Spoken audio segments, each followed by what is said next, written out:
네, 저희 글로벌 마켓 브리핑 코너 미래에셋증권 이진용 선임 매니저님 나와 계십니다. 네, 안녕하세요. 안녕하십니까. 선임 어제 시장이 믿을 수 없을 만큼 밀렸습니다. 이게 어떻게 된 일입니까?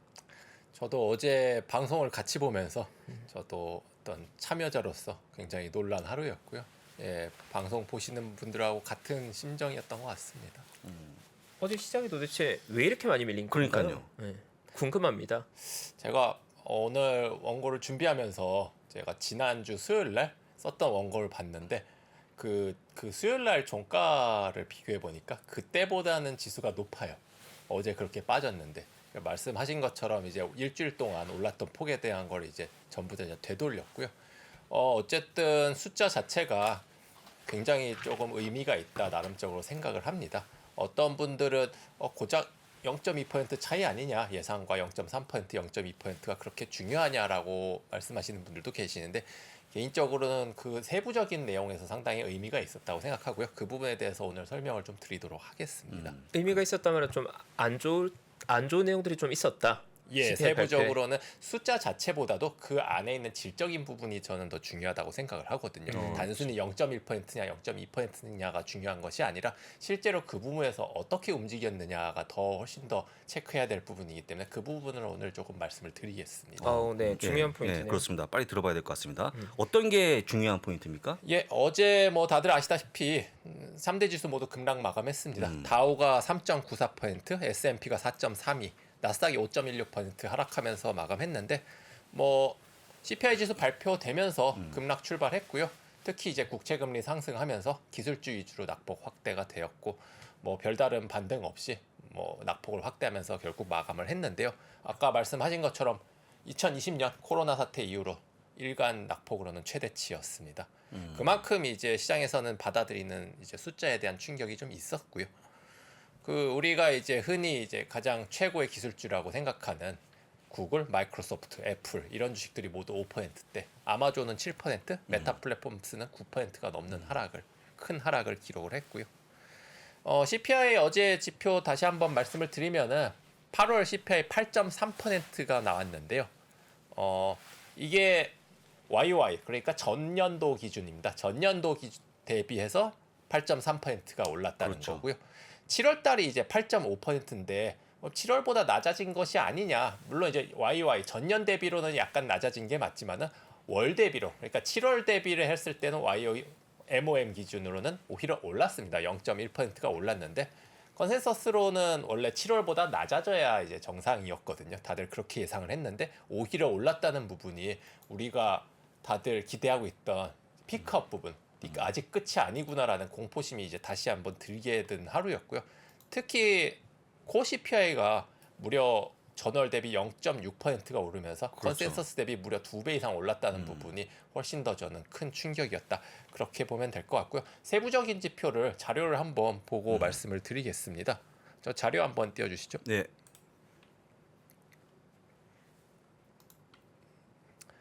예, 중간에 우선 파란색으로 표시해 놓은 부분이 이제 하락한 부분인데 다들 아시다시피 이제 가솔린,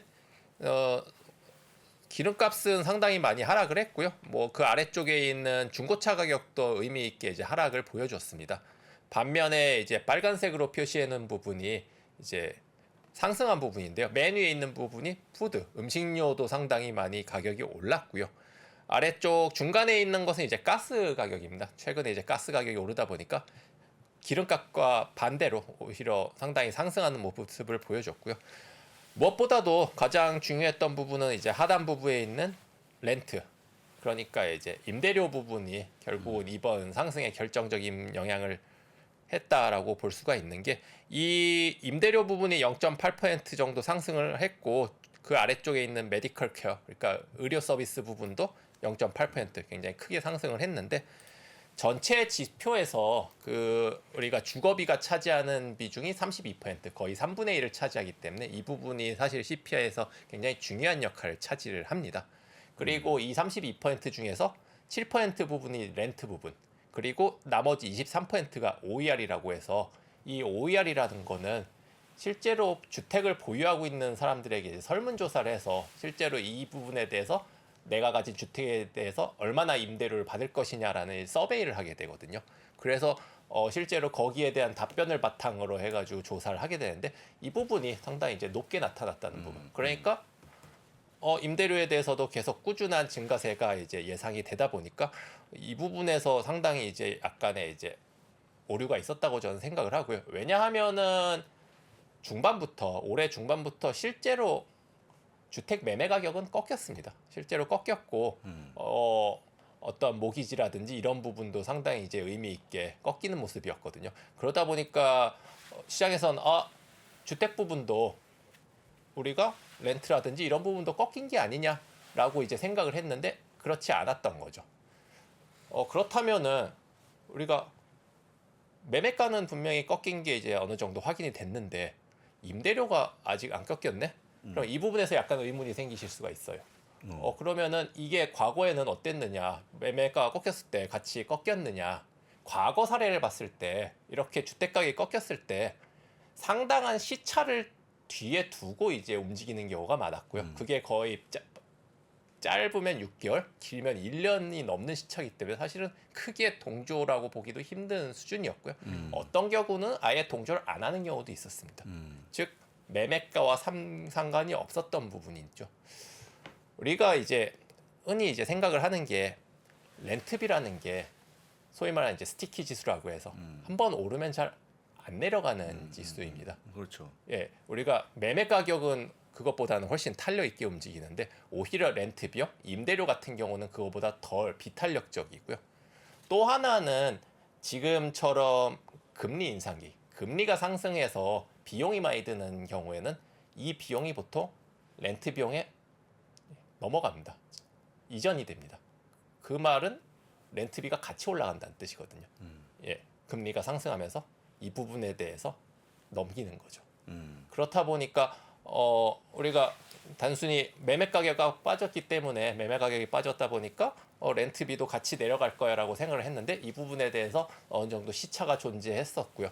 그리고 이 부분이 따라가는데 상당 시일이 걸릴 수도 있다는 부분을 우리가 이제 염두에 둬야 될 것이고 그렇다면은 처음에 시장에서 기대했던 것보다 실제로 이런 렌트 부분 우리의 어떤 주거 비용에 대한 피크아웃은 조금 더 상당 시일이 걸리지 않겠느냐 이렇게 어느 정도는 염두에 둬야 될 것 같아요.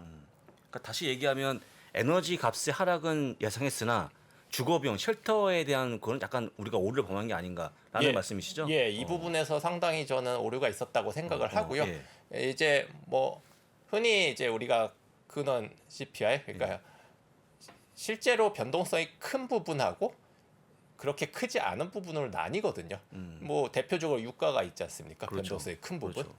그런데 아까 말씀드린 이제 스티키, 물가 그리고 임대료 예를 들면은 우리의 이제 급여 한 번 올라가면 잘 안 내려가는 것들이죠. 그렇죠. 예, 굉장히 이제 비탄력적인 부분. 이런 부분에 대해서 꺾이는 데는 어느 정도 정말로 심각한 경제적인 리스크가 오거나 그런 정도의 상응하는 충격이 오지 않고는 그렇게 빠르게 이제 움직이지를 않는다는 부분이 우리가 시장에서는 그러면은 우리가 기대했던 것보다 이 하락폭이 있더라도 상당한 시일이 걸릴 수도 있겠구나 이렇게 이제 반응을 했다고 볼 수가 있을 것 같아요. 그러니까 사실 저도 그 부분이 포인트가 됐던 것 같은 게 일단 어제 CPI 지표 발표해서 아이비들도 오해했거나 놓쳤던 부분이 결국은 거주 비용이 생각보다 너무 높아져 있는 상황인데 시장 예상은 주택 시장이 하향 곡선을 그리니까 렌트비도 이제 하향 곡선을 그릴 거라고 생각했는데 아까 전 말씀해 주신 포인트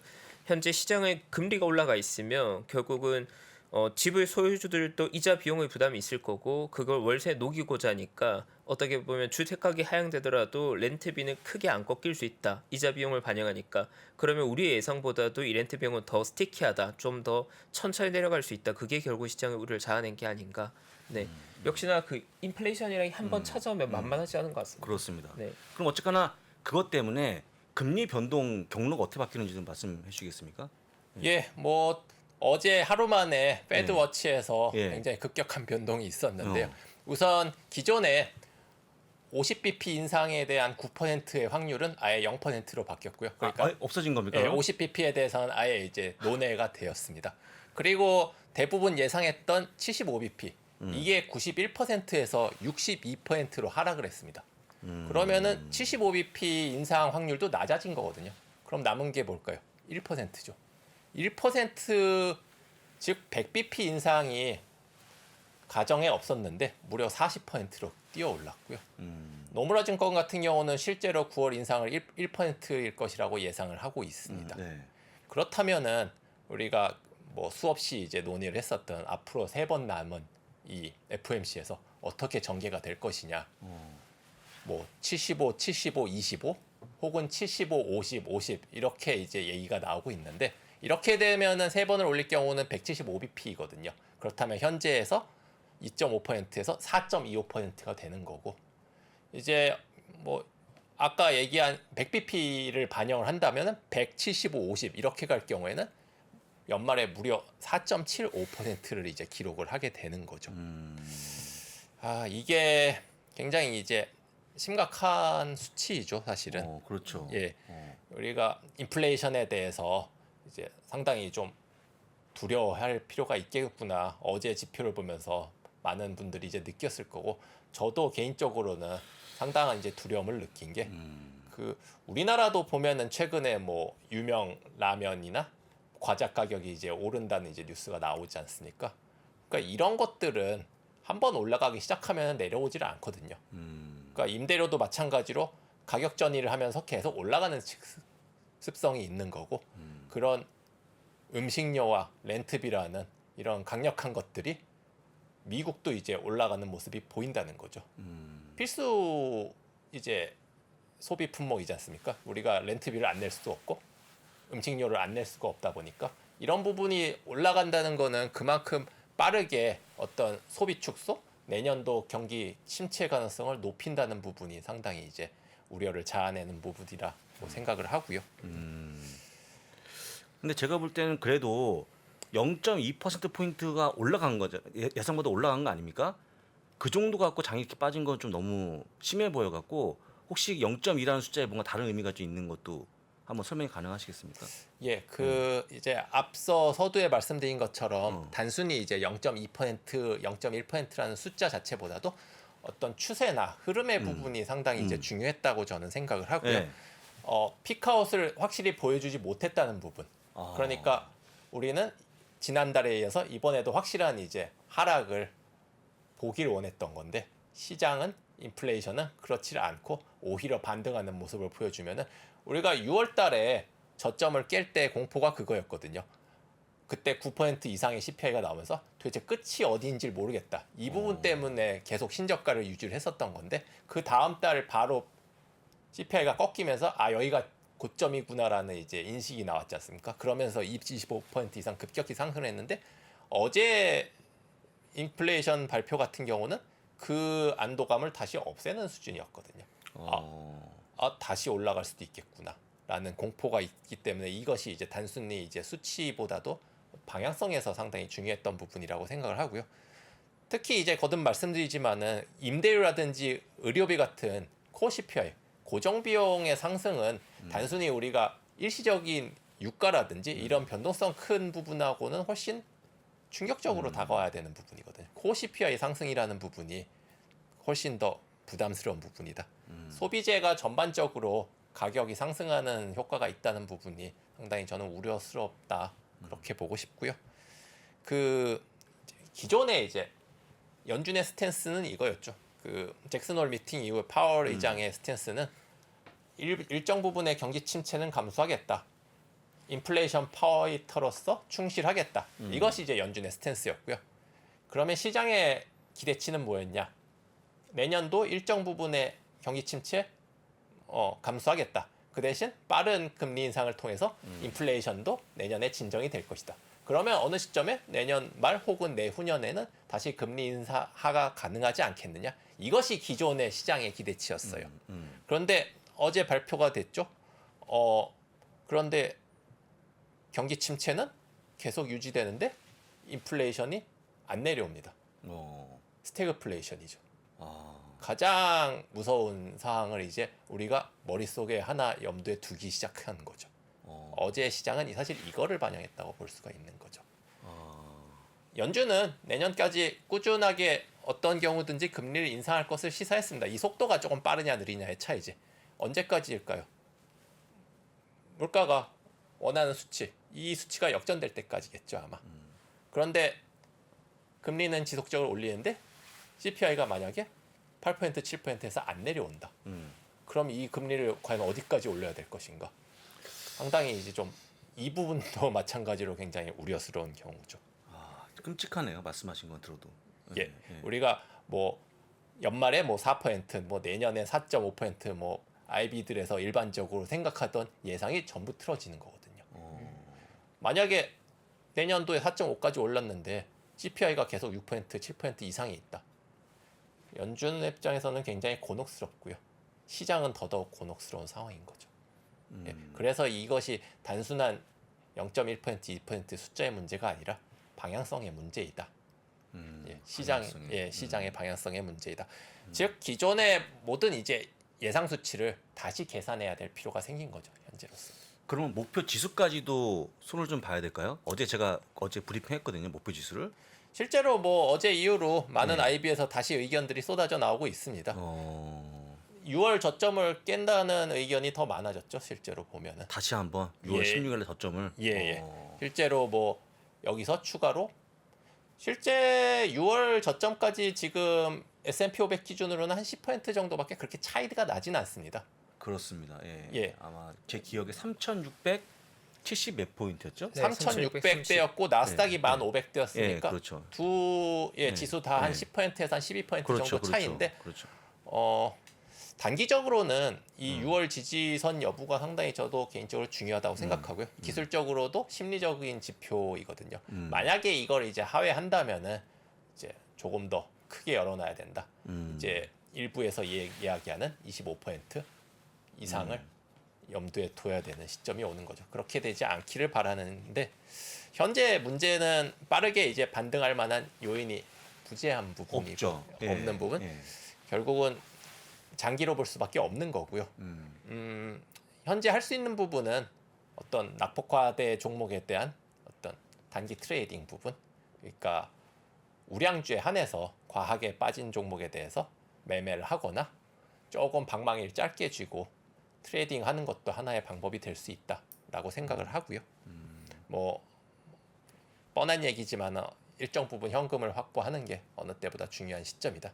왜냐 현금이라는 부분은 심리적으로도 상당히 이제 중요한 부분이기 때문에 일정 부분 현금을 가져가시라 이렇게 말씀을 드리고 싶습니다. 참 아까 말씀하신 것 중에 가장 큰 문제가 뭐냐면 9월 21일 금리 결정 전까지 주요한 이벤트가 없어요. 실적이나 이런 게 없기 때문에 잘 끌어올릴 만한 모멘트 전혀 없다 보니까 도대체 어떤 걸로 장이 올라올 수 있을까? 뭐가 있을까요? 한번 생각해 볼까요? 어떤 걸로 올라올 수 있을까요? 그냥 단순 반등 말고. 지난번에 방송 때 제가 사실은 9월 달에 매수 시점을 이 CPI 발표하고 FOMC 회의 사이에서 어떤 포인트가 있을 것이라고 하고 한번 말씀드린 그렇죠. 적이 있는데 사실 이 부분은 좀 전제가 바뀌었습니다.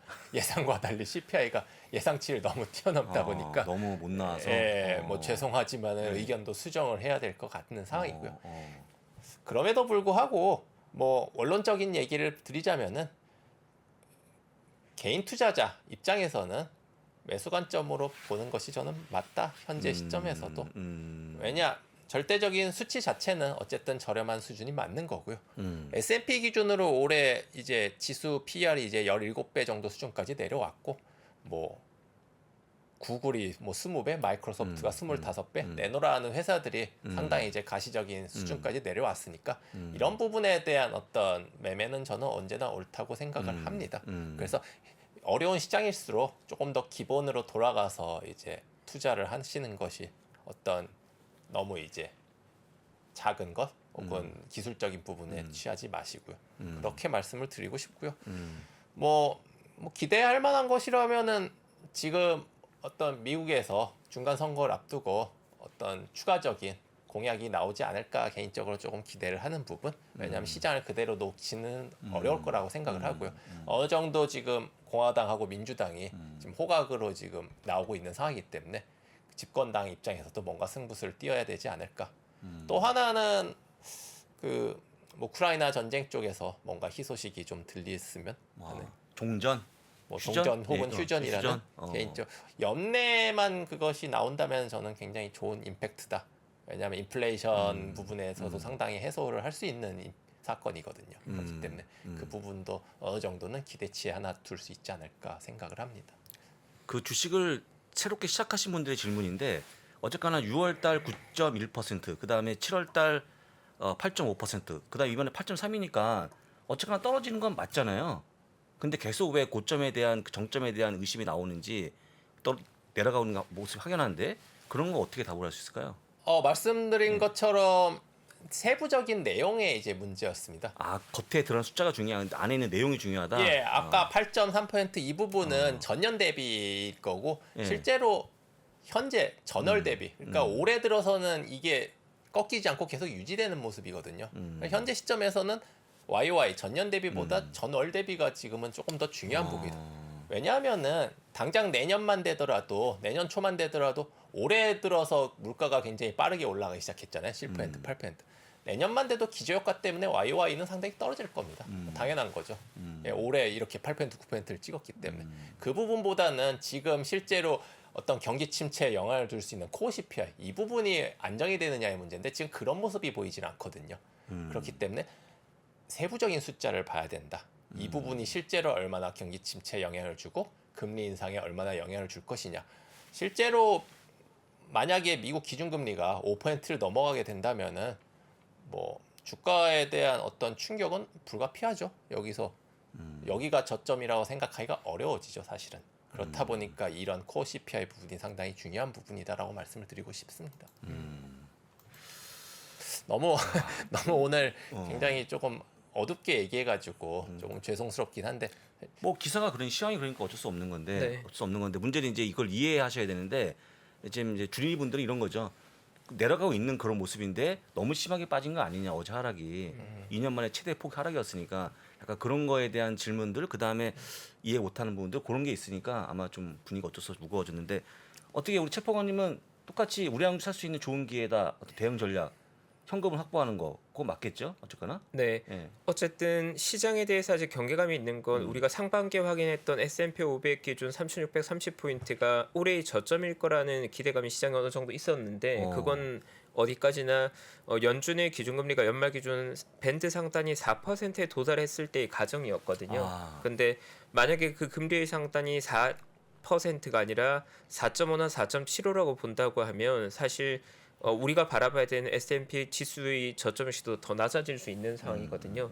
현재까지는 어쨌든 IB들의 S&P 500의 EPS 가이드가 225달러 정도인데 거기에 멀티플 16배를 주면 하단을 3,600 정도로 보고 있는 상황인데 만약 금리가 4.5%까지 간다고 하면 사실 그 멀티플이 16배 더 내려갈 수 있는 거니까 예. 만약에 EPS를 좀 보수적으로 잡아서 220달러로 잡고 멀티플을 15배까지 디스카운트하면 하단은 3,300 정도 수준이니까 사실 지금의 지수가 그렇게 마음 편하게 주식을 살 수 있는 지수가 아니라고 시장은 아니군요. 보고 있는 거죠. 네. 물론 EPS의 하향이 그 정도로 진행될 것인가 그리고 멀티플이 그 정도로 급격히 내려갈 것인가에 대해서 아직 논란이 있기 때문에 3,300을 간다고 말할 수는 없지만 시장에서 생각했던 3,600이라는 지지대 받침대가 금리가 4%란 가정일 때보다 약해 보이는 건 사실인 거죠. 왜냐하면 멀티플에 대한 가이드가 자꾸 내려가고 있는 거고 그렇죠.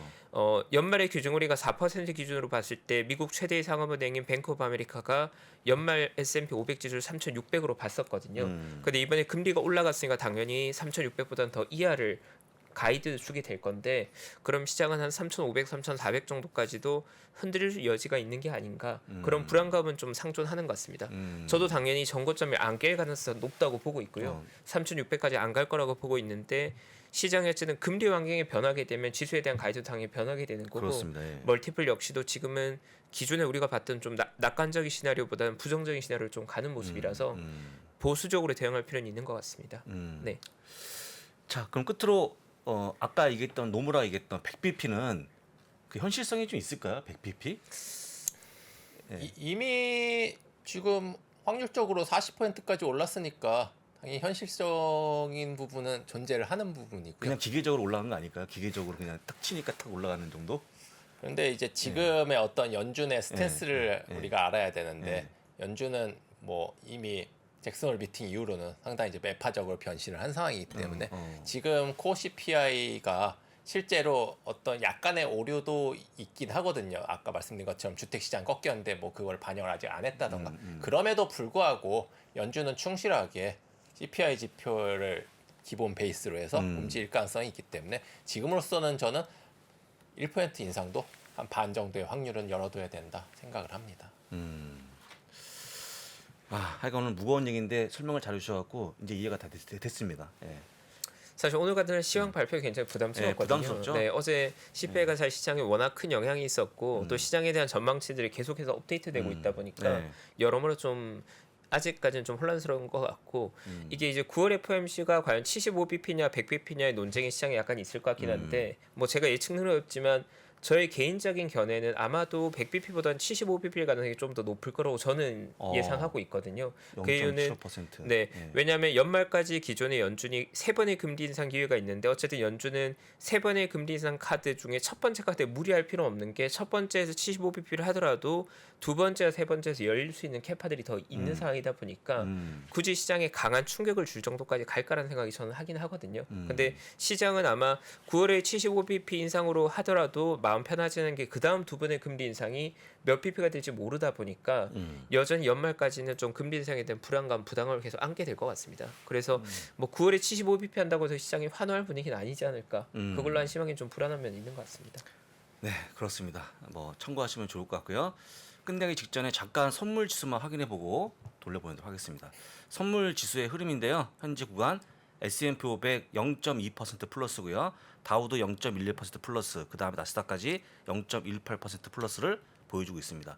어쨌든 여기 흐름이 좀 이어지길 다시 한번 기원하고요. 오늘 말씀 너무 감사하네요. 예, 너무 잘 들었습니다. 예, 감사합니다. 예, 감사합니다. 네, 저희 어제 힘든 하루였는데요. 네. 또 시황 잘 정리해 주니까 저희가 또 약간 이해가 되는 것 같고요. 저희 잠시 후 2부에는 미래에셋증권의 김충현 수석 연구원님 나와서 글로벌 헬스케어 관련 이야기 나눠주실 예정입니다. 저희 잠시 광고 보고 와서 2부 이어가겠습니다. 매크로가 특히 올해 같은 경우가 매크로가 시장을 뒤흔들고 있어요. 올해 상반기 보시면 기업들이 잘 못했다는 얘기 안 나오죠. 드디어 3프로TV에서 오건영 부부장의 경제 강의가 출시됐습니다. 주가가 떨어지면 이유가 뭘까요? 보통 뭐라고 나와요? 인플레이션 때문에 떨어졌다 나와요. 그죠? 금리 인상 우려 때문에 떨어졌다는 얘기 들어보셨어요? 경기 침체 우려 때문에 떨어졌다는 얘기 들어보셨어요? 이게 뭐죠? 다 매크로예요. 매크로가 시장을 뒤흔들 때가 있어요. 시절이 태평하면 저 같은 사람들이 하는 얘기는 들을 필요가 없어요. 편안하잖아요. 그러면 그때는요. 바텀업 보세요. 포인트예요. 근데 시절이 하수상하잖아요. 시절이. 그럼 뭘 보셔야 되죠? 매크로 쪽에서 나오는 아이디어에 조금 더 주목해서 보실 필요가 있다라는 점. 요거 좀 기억을 해주시면 좋을 것 같습니다. 3프로TV 경제대학 오건영의 경제를 보는 눈 신규 출시 기념 8월 31일까지 얼리버드 특가로 만나보시죠. 지금 바로 영상 아래 댓글을 확인하십시오.